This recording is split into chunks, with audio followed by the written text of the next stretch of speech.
Are you ready for some great news? I'm Christine Mundwa. And I am Eddie Micah Jr. with the brand new DW News Africa, The show that tackles the issues shaping the continent. now with more time to offer an in-depth look at all the trends that matter to you. What's making the headlines and what's behind them? We're on the streets to give you in-depth reports and insights. DW News Africa.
In Capital News tonight, the government will allocate 50 billion shillings to the National Food Reserve Agency to enable it buy maize from farmers.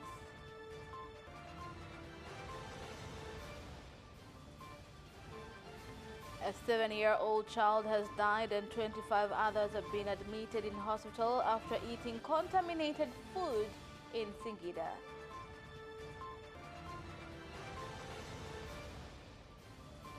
And in sports, Simba and Yanga to meet on 11th December in the new 2021-2022 Premier League season.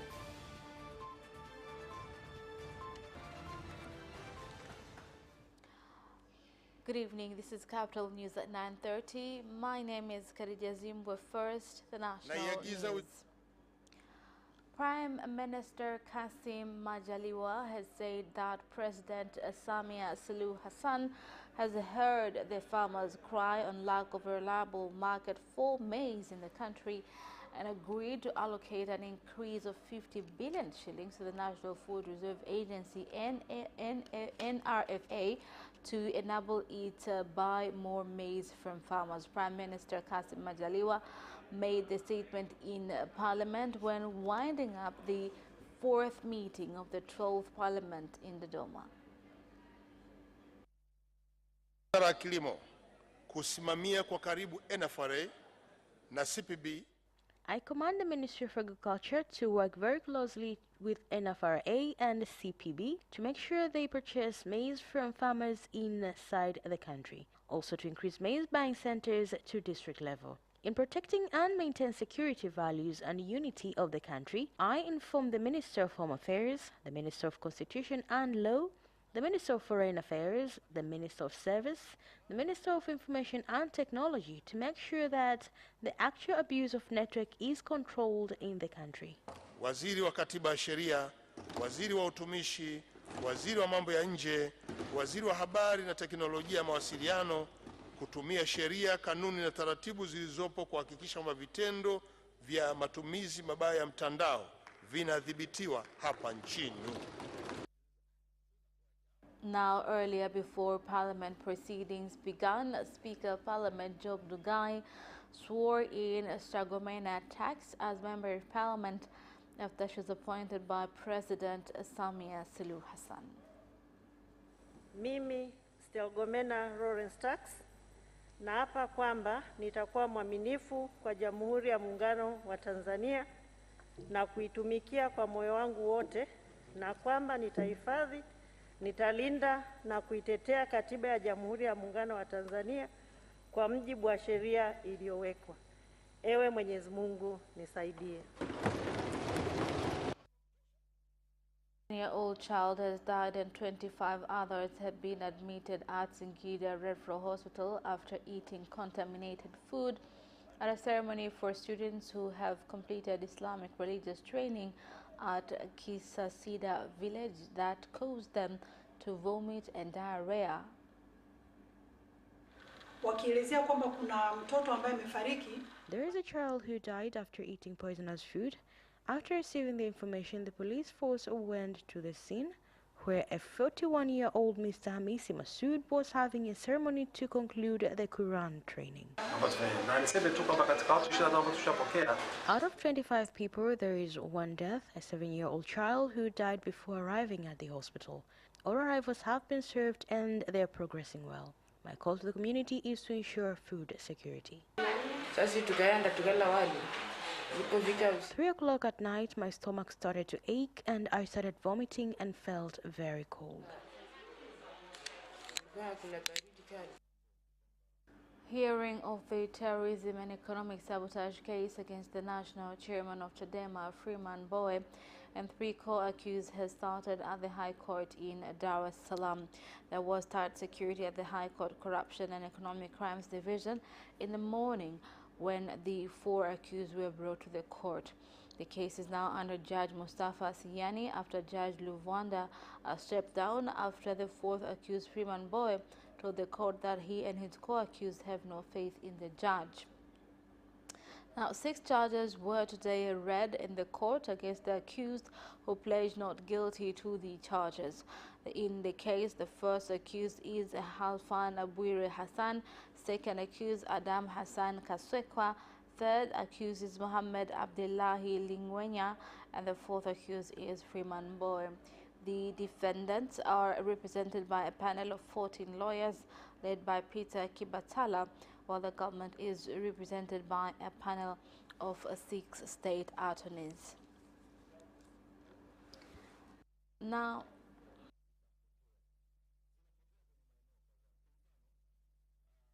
the Commander of Training and Military Operations of Land Forces, Brigadier General Idi Nkambi, has called on soldiers of Tanzania People's Defense Forces to use the military training they get to increase on efficiency in their peace and security missions. He made a call at the end of a joint training between TPDF and American forces in Kunduchi, Dar es Salaam. Nimwambia hapa ni kwamba haya mafunzo yawe chachu kwenye utendaji wao wa kazi. Hivyo sasa matatizo sasa hivi huwezi kuyatatua. These trainings should inspire performance, sharing experience of how our friends have dealt with some problems, and we will be all learning together. Namna gani wenzetu walishughulikia tatizo fulani. Zanzibar Bureau of Standards has seized the consignment of 2012 cans of substandard vehicle engine lubricants, with reports revealing substandard lubricants have already entered the market in Tanzania mainland.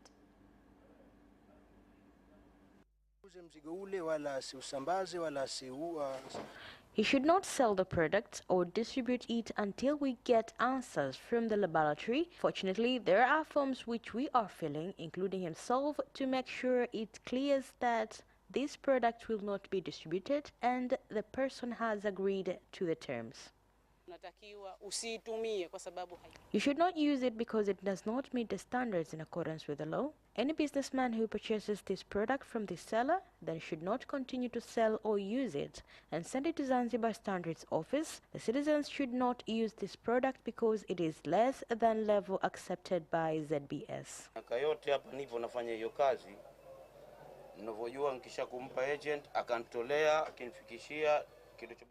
I have been doing this business for many years. I pay to the agent, he gives me the product. My job is selling the product. I have never been told not to sell, and I don't know if there is a problem. Muhimbili National Hospital has purchased 2 Spectra Optia machines worth more than 245 million shillings for patients who need regular blood transfusions, including those with blood cancer. Na katika hospitali ya taifa ya Muhimbili hivi karibuni tumepokezwa mashine 2 ambazo thamani yake ni shilingi milioni 245. At Muhimbili Hospital, we have received 2 machines worth 245 million shillings, and it will help us in harvesting blood cells, and this will help patients with blood deficiency, patients with low immune system that will need white blood cells in bringing the body to immunization will all get these services. Ni kwamba baada ya kupokea hizo mashine tumeshawahudumia wagonjwa wa awali kwa kutumia hizo mashine. As soon as we got the machines, we have already served patients. There is a sickle cell patient and we were able to change his blood and is progressing very well. There are blood contributors who have been donating blood also by using these machines, and all of the patients are doing well. Nilikuwa na platelet 6. Baada ya kuongezewa zimefika 90. Kwa nashukuru sana serikali, nashukuru Wizara ya Afya, nashukuru uongozi wa Hospitali ya Taifa Muhimbili. Ni ugonjwa ambao una changamoto kubwa. Kiukweli kabisa matibabu yetu ni makubwa, gharama za matibabu ni kubwa. The Central Committee of the National Executive Council of Chama cha Mapinduzi CCM has met in Dodoma and approved the names of 2 candidates to contest the parliamentary seats of Ushetu in Shinyanga region and Konde Michiweni District, Zanzibar. CCM Secretary of Ideology and Publicity Shaka Hamdu said the candidates are Emmanuel Cherihani for Ushetu and Mbaraka Moore Habibi for Micheweni constituency. Ndugu Emmanuel Peter Cherihani ameteuliwa na kamati kuu. Emmanuel Peter Cherihani has been appointed by the General Committee to be a candidate for the CCM party Ushetu constituency position, and campaign will officially start on 25th September this year, whereby the Deputy Secretary General from CCM will be the official guest at the launch of the campaigns. And in Northern Pemba constituency, Mbaruka Moore Habib has been appointed as a candidate for the Konde constituency, and campaigns are to be launched on 24th September by the Deputy Secretary General CCM Zanzibar, who will be the official guest visitor. Kuwa mgombea wa Chama cha Mapinduzi kwa nafasi hii ya ubunge. And that is the end of national news. International news follows next. Are you ready for some great news? I'm Christine Mundwa. And I am Eddie Micah Jr. with the brand new DW News Africa, The show that tackles the issues shaping the continent. now with more time to offer an in-depth look at all the trends that matter to you. What's making the headlines and what's behind them? We're on the streets to give you in-depth reports and insights. DW News Africa.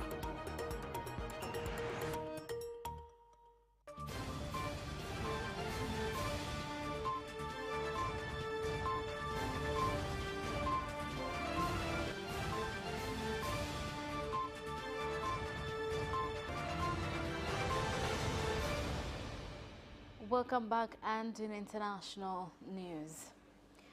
Rwanda has received the bodies of 2 nationals who were killed in Uganda, while a diplomatic crisis between the 2 countries continues to simmer, with President Paul Kagame warning citizens not to go to Uganda until the differences between the 2 countries are resolved.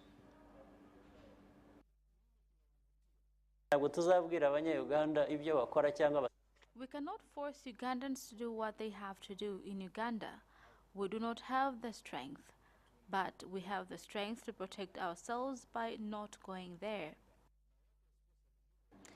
The United Nations has condemned the Taliban's increasingly violent response against peaceful demonstrators in Afghanistan, as members of armed group used live ammunitions, batons and whips, resulting in the killing of at least 4 protesters. Here's more on the report. A number of demonstrations have marched across the country since the Taliban seized power on August 15. In a first offensive that removed the Western-backed government of former President Ashraf Ghani, as U.S. troops withdrew from the country after nearly 20 years of war. On Tuesday and Wednesday, hundreds of protesters took the street of the capital Kabul, chanting anti-Pakistan slogan and calling for freedom, as many Afghans fear that the new government will mark a swift U-turn of women's rights and freedom of speech. The Taliban moved to snuff out any further civil unrest late Wednesday, saying protests would need prior authorization from the Justice Ministry. U.S. President Joe Biden has announced a series of measures to boost vaccination rates against COVID-19 in the United States, including requiring federal employees to get inoculated and mandating that large employers ensure that workers are vaccinated or tested weekly for the virus. Here's more on the report.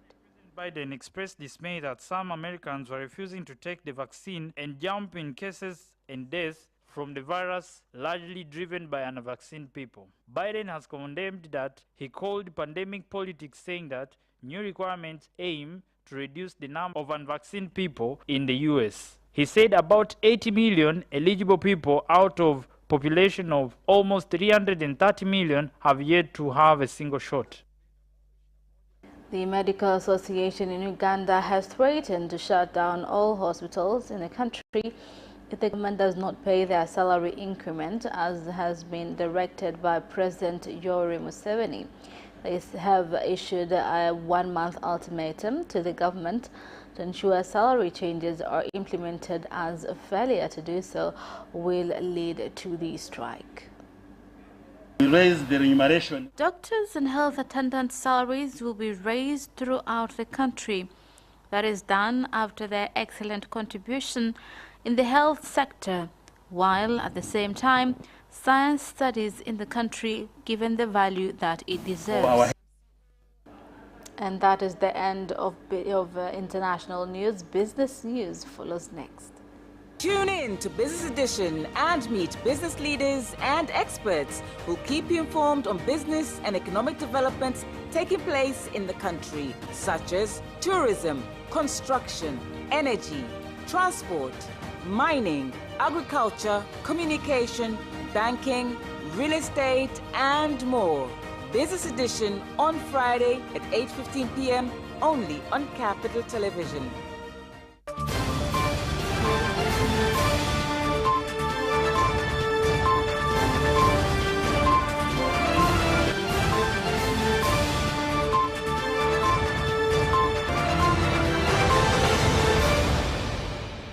Welcome back, and in business news.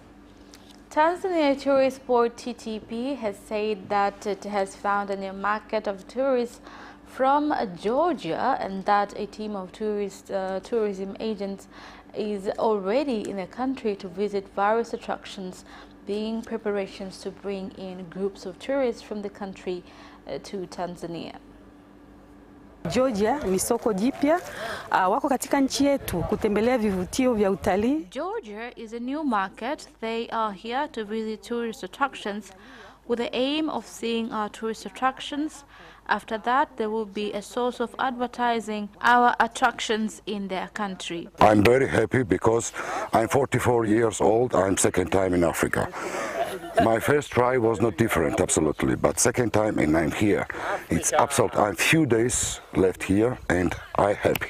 I can say I'm happy because people view and absolutely everything. Wines, people, smile, food, everything. The government, in collaboration with Tanzania Private Sector Foundation TPSF, has established a Skills Innovation Council, which aims to open economic opportunities for innovators. Kuhakikisha wazawa wote tunawashirikisha. All locals will be involved in every ward region. We have seen the need of collaborating with TCCIA to help us in reaching out to every citizen. Sisi GS1 tunafanya kazi ya kutekeleza au kuzitambulisha bidhaa. We are trying to introduce Tanzanian products in the digital market through barcodes. We shall enter into strategic agreements with TCCIA to ensure that barcodes are accessible easily throughout the country.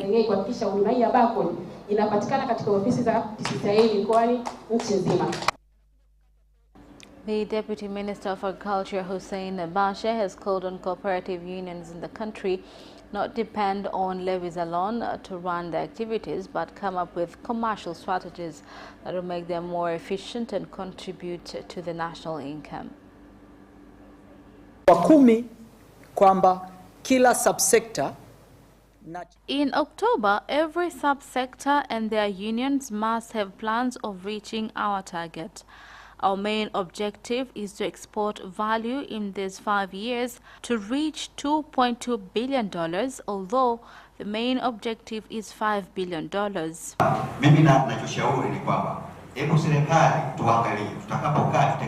My call is for the government to come up with a good system of supervision and the private sector to be left to run by itself. I believe they shall perform better. Naliona hilo hata kwenye kusimamia ushirika. Ili tufanye vizuri, lazima tufike sehemu tutengeneze mfumo wa usimamizi ulio imara. And that is the end of business news. Sports news follows next. Away first time, good start from Bolt. Bolt leading a moment and going away. Gay trying to go with him, and he's going to be dragged through to second place, but he's going to win it by 2 meters. Away first time, good start from Bolt. Bolt leading a moment and going away. Gay trying to go with him, and he's going to be dragged through to second place, but he's going to win it by 2 meters.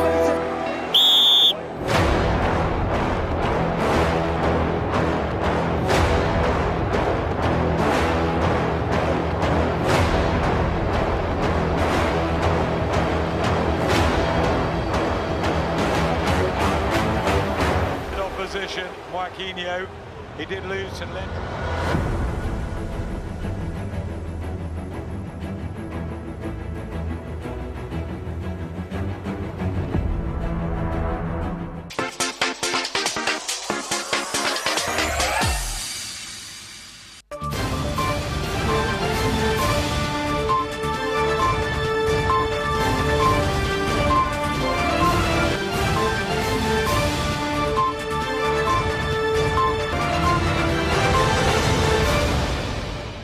Welcome back, and in sports news tonight, Simba and Yanga will meet for the first time on 11th of December in the new 2021-2022 Premier League season. Mwezi wa 9 2021 tutasema ni michezo gani ambayo itatufunga. We said this September 2021 we will announce the first games of the season, but we will also have games on 28th and 29th to close the first round. If you follow the calendar well, you will find out that if our teams will reach the finals of international competitions, then our league will end in June 19th, 2022. Kwamba tutakuja kumaliza ligi yetu msimu wa 2021-22 Juni 19, 2022. German footballer Jerome Boateng has been found guilty of assaulting his ex-girlfriend and has been ordered to pay 1.2 million euro fine. Here's the report. He had denied injuring the mother of his own twin daughters, named as Shireen S., during an argument on holiday in 2018.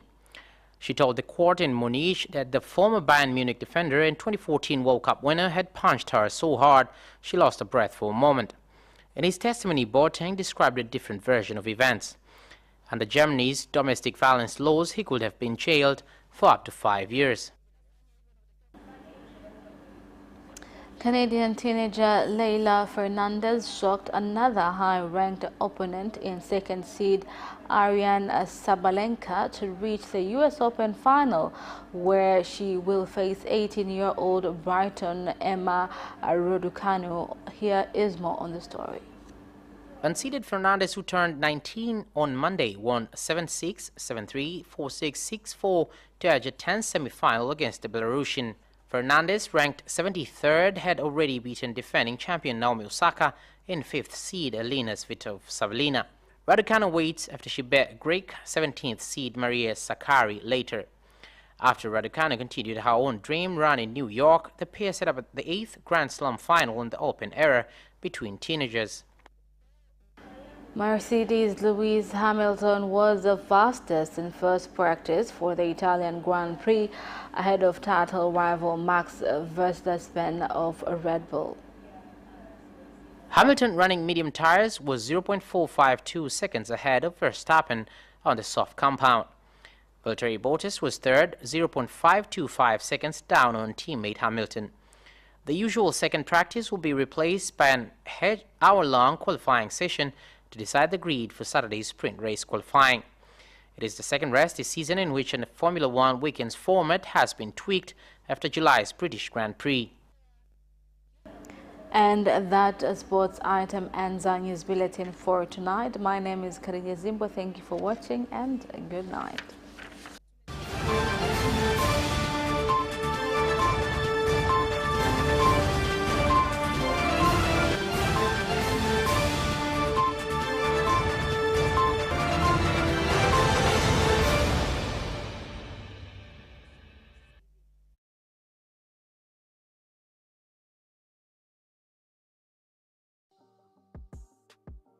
Catch us